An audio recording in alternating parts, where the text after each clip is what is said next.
Okay, my life is really, really hard. I can't even say that with straight face.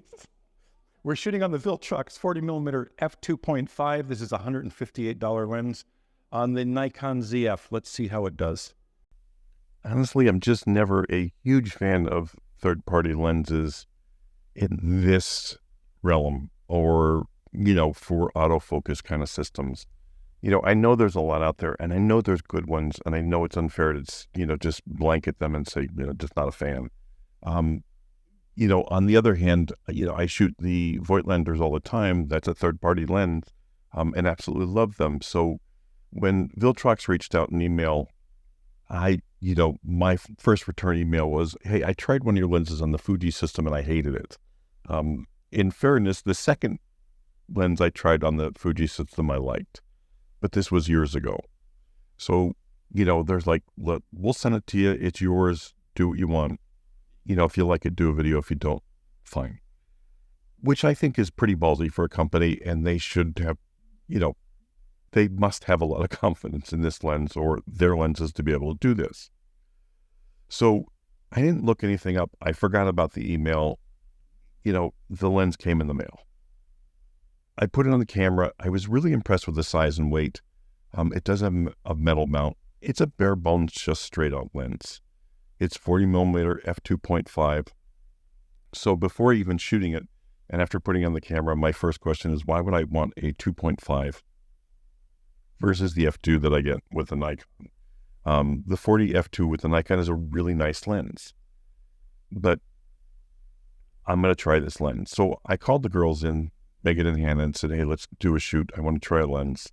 And they came in. I put the camera at ISO 100, left it wide open at 2.5. I did stop it down for the group of them down to 3.5, but I let it go because I didn't care. I wanted some kind of motion blur. This was shooting it in between 40th of a second and 100th of a second, but it was more around 40th to 60th of a second this entire shoot, because I wanted some kind of blur, some kind of character. My first couple of shots with this, it just looked really sharp and clean. And then, as I'm zooming like this from top of the bottom of the frame, everything is sharp and everything's clean looking. I'm not looking for vignetting or anything like that.